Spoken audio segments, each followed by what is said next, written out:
The alley behind Broughton Street smelled like wet brick and broken dreams. Noemi Valdez pressed her spine against the cold wall, her breath escaping in ragged white clouds. December in Savannah was supposed to be mild, but tonight the temperature had plummeted, and the wind cut through her thin jacket like it was made of paper. She was 32 years old, homeless, and about to give birth in an alley. Have you ever felt completely alone? Like the world forgot you existed? That's exactly where Noemi was. Forgotten, invisible, desperate. Her water had broken 90 minutes ago behind the dumpster of a closed antique shop. She'd known for weeks the baby was coming soon. The pressure, the practice contractions. But she had nowhere to go. No hospital would take her without insurance. The shelters were full. And she would rather die in this alley than crawl back to Trent. Trent, who put his hands around her throat when she was 5 months pregnant. Trent, who forged loans in her name and left her drowning in debt she didn't create. Trent, who smiled at dinner parties while she covered bruises with makeup. Another contraction ripped through her body. Noemi bit down on her sleeve to muffle the scream. 20 feet away, couples strolled past the alley entrance carrying shopping bags and hot cocoa. Christmas lights twinkled in storefront windows. Laughter floated through the air. Nobody knew a woman was bringing life into the world in the shadows. Noemi slid down the wall until she sat on the frozen pavement. Her worn coat spread beneath her. Her hands trembled as she pulled off her scarf and folded it into something resembling clean fabric. It wasn't much, but it was all she had. She thought about her mama.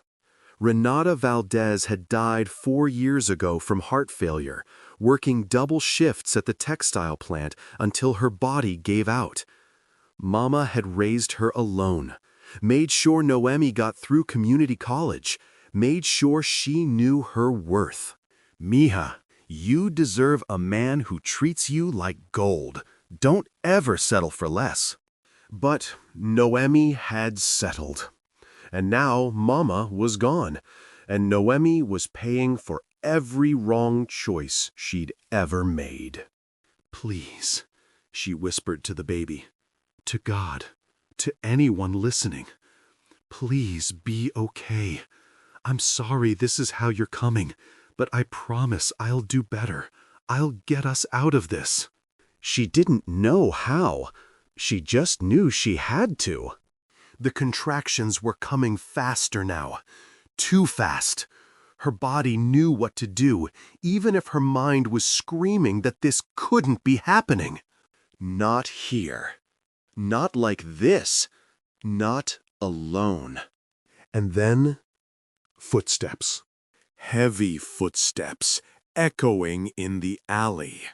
Noemi's heart seized with terror. Men didn't walk through alleys at night with good intentions. She tried to make herself smaller, tried to disappear into the shadows, but another contraction hit, and a low moan escaped her lips before she could stop it. The footsteps stopped, then moved faster, toward her. What happened next changed everything. But I need to know you're with me on this journey. If you're new here, welcome to Tales That Echo. We don't just tell stories, we breathe life into love that finds you when you least expect it. Subscribe now so you don't miss what comes next. Because, trust me, you won't see this coming. A figure stepped into view, backlit by the street lamp at the alley entrance. Tall, broad shoulders, well-dressed. Noemi's survival instinct screamed at her to run. but her body wouldn't cooperate. She was trapped between the wall and her own labor, completely vulnerable. What would you do in her shoes? Alone, in labor, facing a stranger in the dark? The man dropped to his knees in front of her without hesitation. "Ma'am, are you—" He stopped. His eyes went wide as he took in the situation. "You're having a baby right now? Here?" It wasn't a question. Noemi managed to nod, her teeth chattering from cold and shock and pain. The man's expression shifted rapidly. Shock, horror, then something that looked like fierce determination. He stripped off his wool overcoat and wrapped it around her shoulders. It was warm from his body and smelled like cedar and winter air. "My name is Callum. Callum Mercer. I'm not going to hurt you. I'm going to help you." His voice was calm, steady. "What's your name?" Noemi. Noemi Valdez." Okay, Noemi. How far apart are the contractions? "Maybe 2 minutes, maybe less." Callum pulled out his phone, fingers moving quickly. He looked younger than she'd first thought, late 30s, with dark copper hair and eyes that seemed to see everything. "I'm calling an ambulance." "No." The word came out sharper than she intended. "No hospital. I can't. I don't have insurance. I can't afford." "I'll pay for it." He said it like it was nothing, like hospital bills weren't thousands of dollars. "I'll pay for everything. Right now, we need to get you—" "The baby's coming," Noemi's voice cracked. "There's no time. I can feel it. The baby's coming now." Callum's face went pale, but his voice stayed impossibly calm. "Okay, that's okay. I've got you." He shrugged out of his suit jacket and laid it on the ground. "I need you to listen to me, Noemi. 6 years ago, I delivered my daughter. My wife went into labor too fast. We didn't make it to the hospital. I know what to do." He held her gaze. "Can you trust me?" She didn't have a choice. But something in his eyes made her believe him anyway. "Yes," she whispered. "Good. On the next contraction, push. Not before. Wait for it." The contraction hit like a freight train.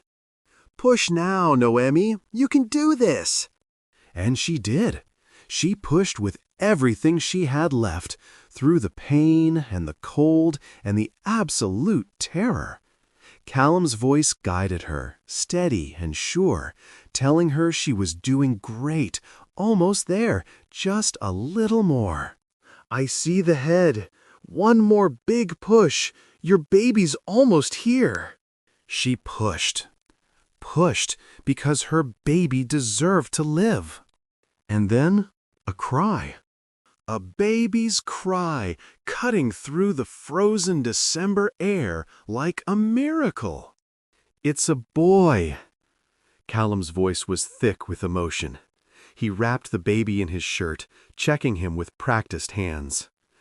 "He's perfect. He's breathing. He's crying. He's perfect." Noemi couldn't see through her tears. She reached out with shaking hands, and Callum placed the tiny bundle against her chest. "Hi," she whispered. "Hi, baby. I'm your mama." "What's his name?" She looked at her son's scrunched face, his tiny fists. "Ezra.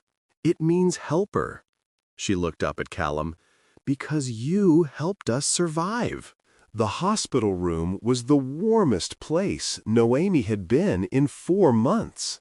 She lay in the clean bed, Ezra sleeping peacefully in her arms, trying not to think about what came next. Right now, in this moment, her son was safe, fed, warm. That was enough. It had to be enough. But here's what Noemi didn't know yet, what she couldn't have imagined. The man who stopped in that alley wasn't just any stranger, and what he was about to offer her would change everything. 3 days passed. 3 days of hot meals, warm blankets, and medical care Noemi couldn't have dreamed of affording. 3 days of Callum Mercer appearing at unpredictable intervals with coffee, clean clothes that actually fit, and a calm presence that made her chest feel less tight. He never asked for anything, never made her feel small, just showed up and helped like it was the most natural thing in the world. Have you ever waited for the other shoe to drop? For the catch that always comes? That's exactly what Noemi was doing. Waiting, watching, preparing herself for the moment when Callum would reveal what he really wanted. Because men like him didn't help women like her for free. There was always a price. On day 3, she learned more about him. He was an architect who'd built his firm from nothing and sold it 2 years ago. Now he managed properties and ran a charitable foundation. He was a widower with a 6-year-old daughter named Wren. Widower, past tense. His wife was gone. That afternoon, the nurse told her she was being discharged the next morning. Noemi's stomach dropped. Discharged? To what? The streets? The cold? A knock on the door. Callum stepped in, his expression serious. "We need to talk." Here it comes, Noemi thought. The catch. The price. He pulled a chair close to her bed and sat down, his eyes on Ezra. "He's beautiful," Callum said softly. "You did good." "We did good. I wouldn't have survived without you." "But you did survive. That's what matters." His eyes met hers, serious and warm. "And I'm not going anywhere." Noemi's stomach twisted. "Callum, I can't pay you back. Not for the hospital, not for any of this. I don't have money or a job or a place to live. I don't have anything." "I know," he leaned forward. "That's what I wanted to talk about. I have a proposition." The word made her flinch. Proposition. What men called their demands when they wanted to sound civilized. "My house has 6 bedrooms," he continued. "Right now, it's me and my daughter Wren. That's 5 empty rooms collecting dust." He held her gaze. "I want you and Ezra to come home with me." Noemi's heart pounded so hard she could hear it. "I don't understand." "You need a safe place. I have one, no strings attached. Your own room, your own space. There's a nursery that hasn't been used in years." He paused. "Stay as long as you need to get back on your feet." "What? Why?" Her voice cracked. "Why would you do this for a stranger?" Something painful flickered across Callum's face. "Because 6 years ago, I couldn't save someone. And saving you and Ezra gave me something I've been missing ever since." What did he mean? What happened 6 years ago? That answer would shatter Noemi's heart and make her trust him completely. But that's coming in the next chapter. Still here? Good. Drop a comment and tell me, would you trust a stranger's offer after everything Noemi's been through? Or would you run? And if you haven't subscribed yet, ask yourself, what story might you miss next? Noemi stared at Callum like he'd grown a second head. "You want me to live with you? A complete stranger?" "You're not a stranger anymore." His voice was gentle but firm. "You're the woman I helped bring a baby into the world. That creates a bond whether we planned it or not." Some people would call this too good to be true. Others would call it fate. What do you think? Noemi shook her head slowly. I know what you're thinking I'm thinking, that there's got to be a catch. Nobody helps someone like this without wanting something. Callum didn't flinch. You're right to be suspicious. After what you've been through, suspicion keeps you alive. He leaned back in the chair. But I need to tell you something. Something I haven't told many people. The air in the room shifted. Heavier, more fragile. 6 years ago, my wife Vivian went into labor fast. Too fast. His voice dropped.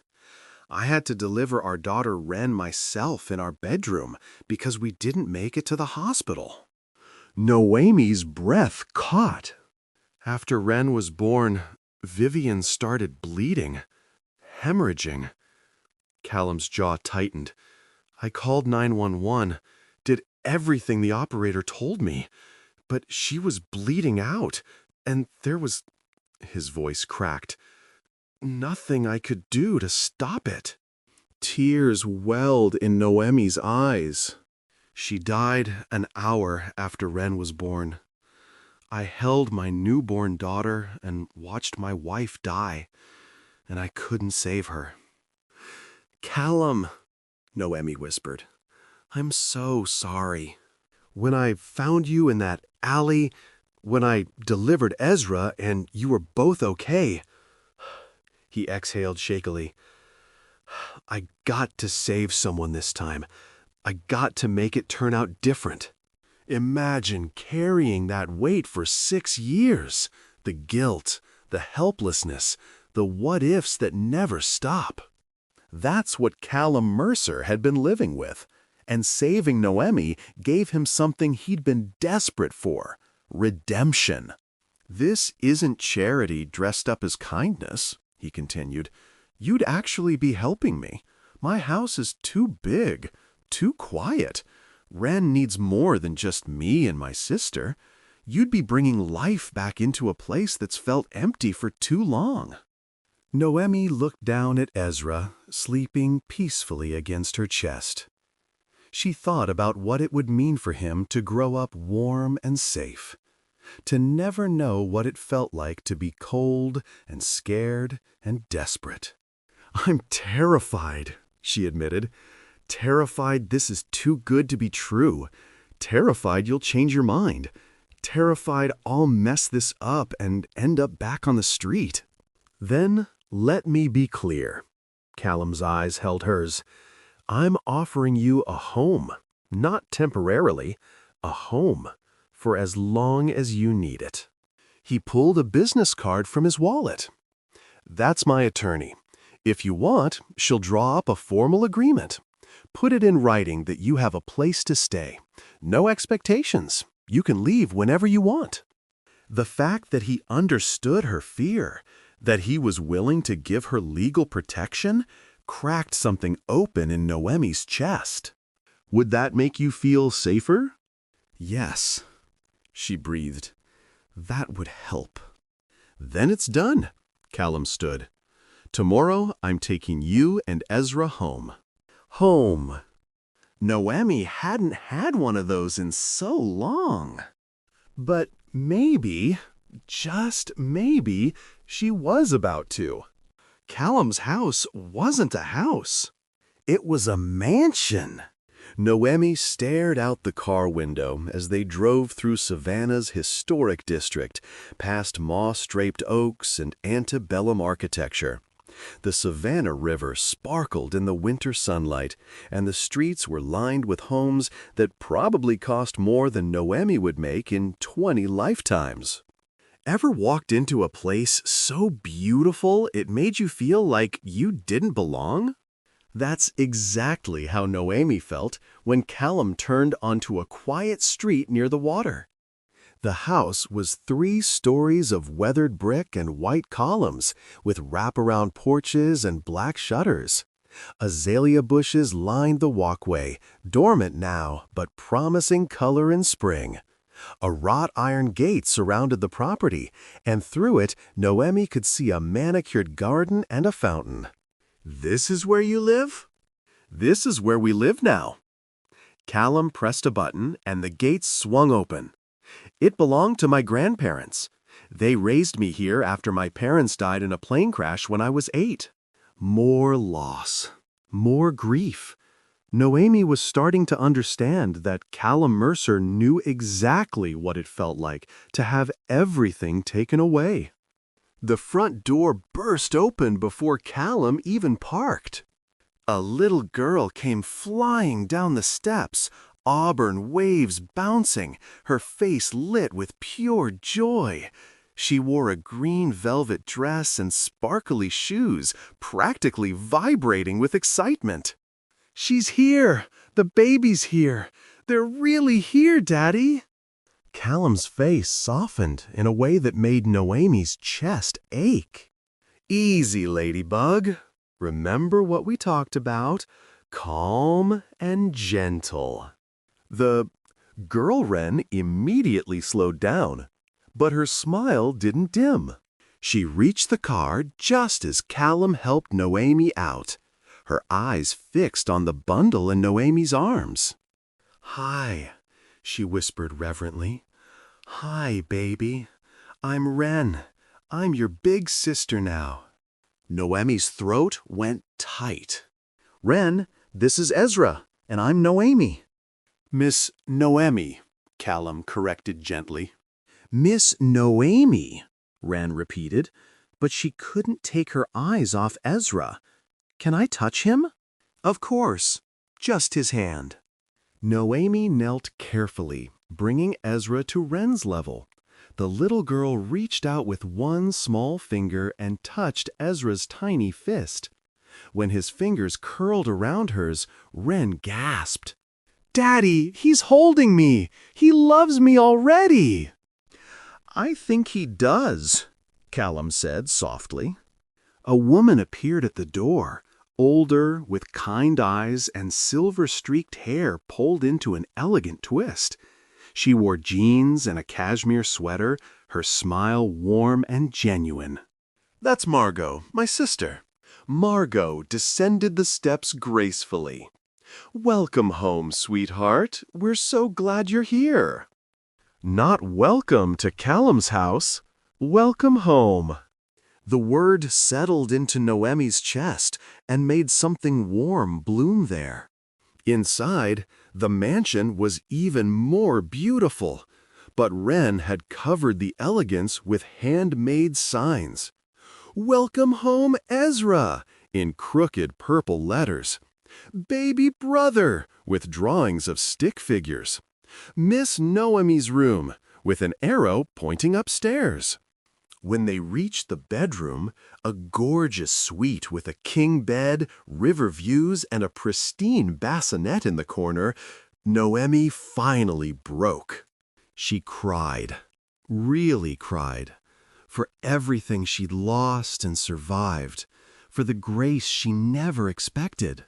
Strong arms wrapped around her, Callum holding her steady while she fell apart.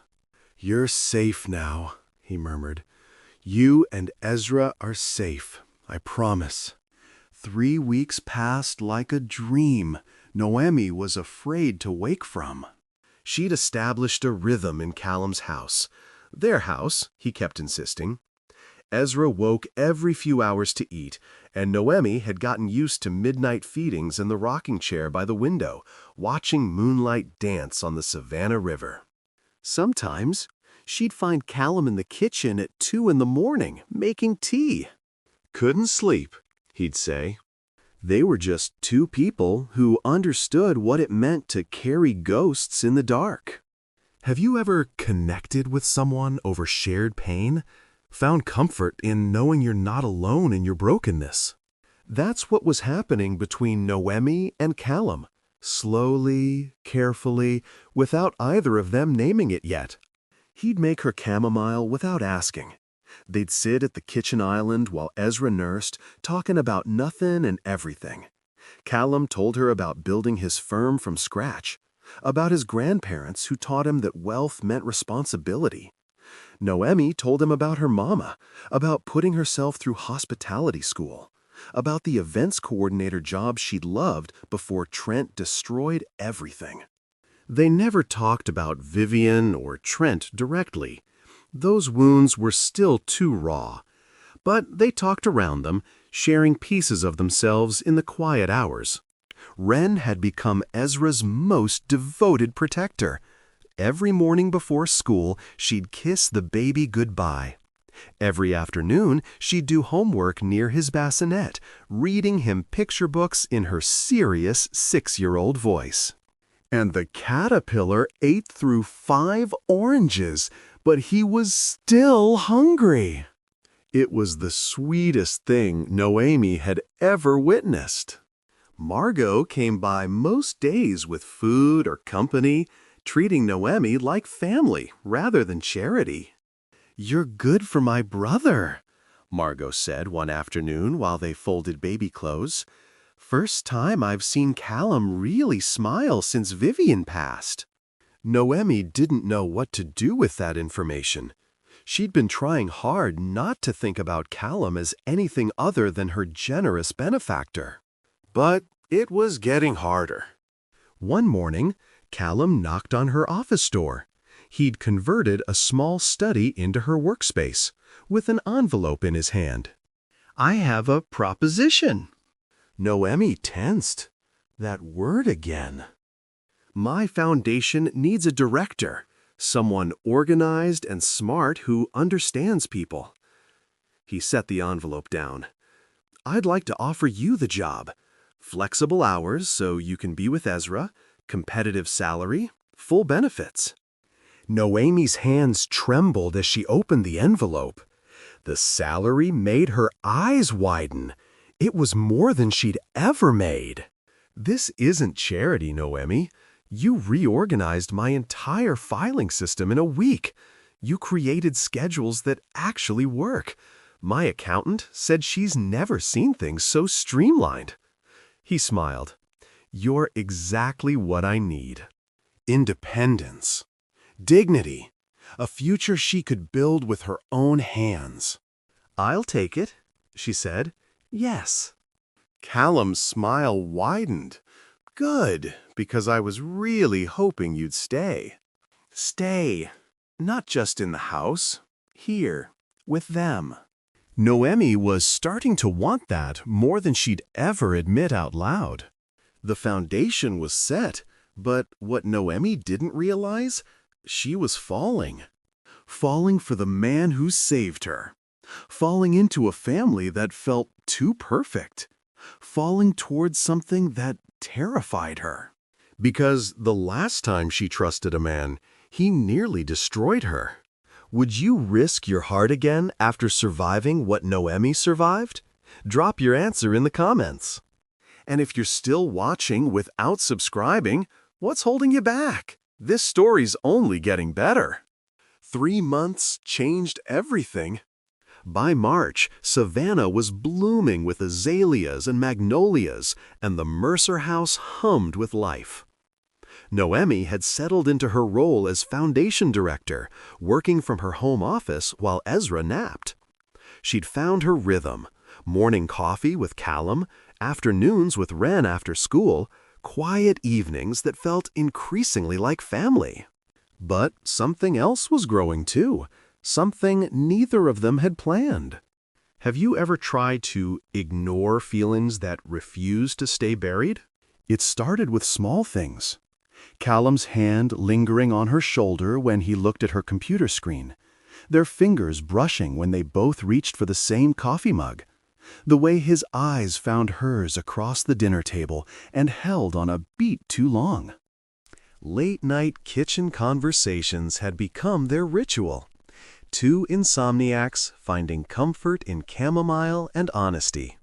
"Tell me something nobody knows about you," Callum said one night, moonlight streaming through the window. Noemi thought for a moment. "I wanted to be a dancer when I was little. Took ballet until I was 14. Then Mama couldn't afford lessons anymore." "I would have loved to see that." "Your turn." Callum smiled softly. "I'm terrified of butterflies." I'm terrified of butterflies. Noemi laughed, really laughed, for the first time in months. Butterflies? The man who delivered a baby in a freezing alley is scared of butterflies? They're unpredictable. You never know where they're going to land. Their laughter faded into something heavier, something electric. Noemi looked away first. She was falling. God help her. She was falling so hard it made her chest ache. But every time hope flickered, Trent's voice echoed in her head. You're nothing without me. Nobody else will ever want you. The bruises had faded. The internal wounds hadn't. Ren made things both easier and harder. The little girl had started calling Noemi Mama Friend without any prompting, a title that made Noemi's heart swell and crack simultaneously. Mama Friend, can you braid my hair like yours? Mama Friend, will you read me a bedtime story? Mama Friend, I love you. That last one came during bath time, delivered casually like it was the most obvious thing in the world. Noemi had to excuse herself to cry in the hallway. Margot noticed everything. You love him, she said one afternoon, not a question. Noemi froze mid-folding. I don't know what you're... Honey, I've watched you two dance around each other for weeks. The whole house can feel it. Margot's eyes were kind. It's okay to want happiness again, for both of you. He's still grieving, Vivian. He'll always grieve, Vivian. That doesn't mean his heart is closed. Margot touched her arm. Callum hasn't looked at anyone the way he looks at you since she died. Don't let fear steal something beautiful. That night, Noemi lay awake staring at the ceiling. She thought about Trent, about the slow poison of his manipulation, the way he'd made her doubt her own worth. She thought about her mama's words. You deserve a man who treats you like gold. Callum treated her like gold. But was she brave enough to reach for it? Fear is a powerful thing. It can protect you. It can also imprison you. Noemi was standing at the edge of something terrifying and wonderful. The question was whether she'd jump. Valentine's Day arrived wrapped in red and pink and impossible tension. Ren had made valentines for everyone. Glitter-covered hearts declaring her love for Daddy, Mama Friend, Baby Ezra, and Aunt Margot. The refrigerator looked like a craft store had exploded. But Callum was quiet, distant, something heavy behind his eyes. Noemi found him in his study that evening, staring at a photograph she'd never seen displayed before.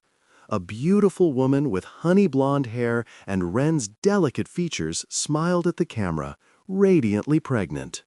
Vivian! Today's her birthday, Callum said, without turning around. She would have been 38.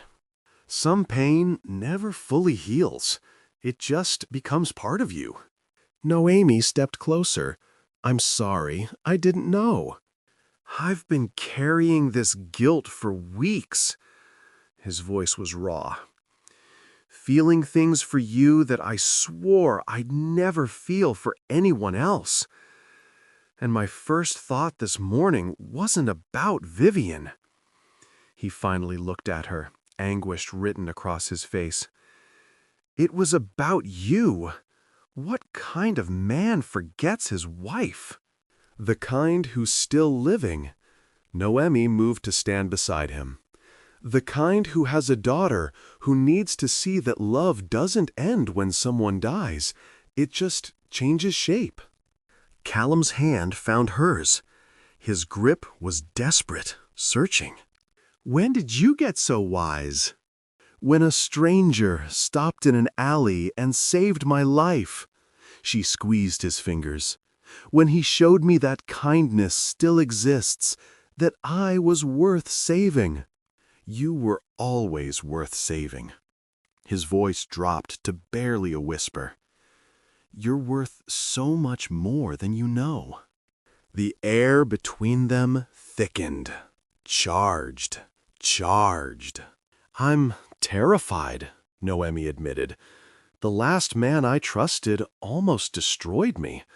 I swore I'd never let anyone that close again." "I'm terrified too." Callum turned to face her fully. "Terrified of feeling something real. Terrified of betraying Vivian's memory. Terrified that I'm not healed enough for what I'm starting to feel." "And what are you feeling?" He cupped her face with both hands, his touch achingly gentle. "Like, I want to kiss you. Like, I've wanted to kiss you for months.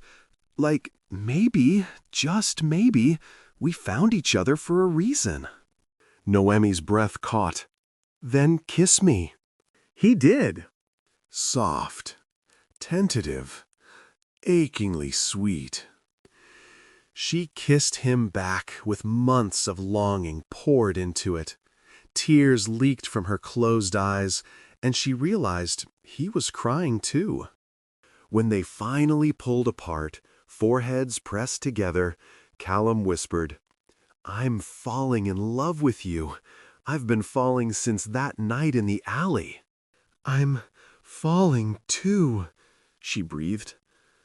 "God help me. I can't stop." "Then don't stop. Fall with me." Two broken people, two terrified hearts, one chance at something real. They held each other in the quiet study, processing what they'd finally admitted. Tomorrow would bring questions and complications. But tonight, they'd just be two people brave enough to try again. 8 months. That's how long it had been since that frozen December alley. 8 months of healing, growing, falling deeper in love than Noemi had known was possible. By August, Savannah dripped with summer heat, and the Mercer house overflowed with life. Ezra's delighted squeals as Wren made funny faces. Margot's laughter from the kitchen. The splash of the pool where Callum had installed a baby-safe area specifically for Ezra. 8 months can change everything. 8 months can rebuild a life from ashes. Noemi stood at her bedroom window, watching Callum push Ezra in the garden swing while Wren supervised with adorable seriousness. "Higher, Daddy! He likes it higher!" Ezra laughed that full-belly baby laugh, and Callum scooped him up, pressing kisses to his chubby cheeks. The sight made Noemi's heart nearly burst. A knock on the door. Margot entered, eyes suspiciously bright. "He's going to do it today." Noemi's stomach flipped. "Do what?" "Honey, that man's been carrying a ring box for 3 weeks. Checking his pocket every 5 minutes." Margot smiled through tears. "He asked my blessing months ago. Asked if Vivian would approve." "And?" "I told him she'd want him happy, that she'd love you for loving Wren and bringing joy back into this house." An hour later, Callum found Noemi in the garden, near the fountain overlooking the river. His expression was nervous in a way she'd never seen. This man who commanded boardrooms and built empires, actually nervous. "I need to tell you something," he started, taking her hands. "Okay." 8 months ago, I was walking through an alley, alone and empty, going through the motions of a life that felt meaningless. His voice thickened. Then I found you, and everything changed. He dropped to one knee. Noemi's hand flew to her mouth. "You showed me that broken pieces can fit together to make something beautiful. You brought life back into this house and into my heart." He pulled out a velvet box, revealing an emerald surrounded by diamonds. "Not a diamond, because you're extraordinary. Emerald for hope, for new beginnings." Tears streamed down her face. "Noemi Valdez, will you marry me? Will you let me be your husband and Ezra's father? Will you build this beautiful, messy, perfect life with me?" "Yes." The word burst out through sobs. "Yes, Callum. Yes to everything." He slid the ring on her trembling finger and pulled her into a kiss that tasted like tears and joy and forever. The sound of running feet broke them apart. Did she say yes?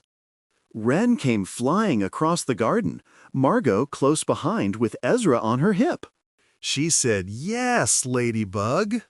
Wren screamed with pure joy and launched herself at them. "I knew it! I've been planning forever!" She produced a worn notebook from seemingly nowhere, filled with wedding sketches. Coral flowers, garden ceremony, Daddy in gray, Mama, Noemi in... Wait! Noemi knelt down. "Mama Noemi?" Wren's face grew serious. "Can I call you that? Real Mama? Not just Mama friend?" Fresh tears spilled. "I would be so honored, baby girl." Callum took Ezra from Margot, and the baby immediately grabbed for his face. "Hey there, son." He kissed Ezra's forehead. "Looks like this is official now." "Son, not the baby, son." Noemi looked at her family. Callum holding Ezra, Wren clutching her wedding notebook, Margot crying happy tears, and felt something she'd almost forgotten existed. Complete and utter joy. From a frozen alley to this moment, from nothing to everything. Do you believe in second chances? In love that finds you when you've given up hope? Drop "I believe" in the comments if this story has touched your heart. One chapter left, and trust me, you'll want to see how it ends. If you're not subscribed yet, now's the time. Stories like this don't come around often. The night before the wedding, Noemi couldn't sleep. She stood at her bedroom window, the same window where she'd once stared in disbelief at her impossible new life. The Savannah River glowed silver under the moonlight, and somewhere downstairs, Callum was probably making chamomile tea, unable to sleep either. Tomorrow she would become his wife. 9 months ago, she gave birth alone in a freezing alley. Tomorrow, she'd marry the man who stopped. Life had a strange way of rewriting itself. A soft knock. Callum appeared in the doorway, 2 mugs in hand. "Thought you might be awake." Noemi smiled. "You know me too well." They settled on the window seat together, shoulders touching, steam rising from their cups. The house was quiet. Wren asleep in her room, Ezra in his nursery, Margot in the guest wing preparing for tomorrow's chaos. "I need to tell you something," Callum said quietly, "about Vivian." Noemi set down her mug. "Okay." The night she died, after Wren was born, she knew she wasn't going to make it. His voice was thick with old grief. The paramedics were working on her, but she knew. She made me promise 2 things. He turned to face Noemi, his eyes bright with unshed tears. First, that I'd raise Wren to be strong and kind. Second, his voice cracked, that I'd let myself love again, that I wouldn't spend my life alone just because she was gone. Noemi's breath caught. Her exact words were, "Don't you dare waste your life mourning me, Callum Mercer. Find someone wonderful and give our daughter the family she deserves." A tear tracked down his cheek. Those were the last coherent words she ever spoke. "Callum?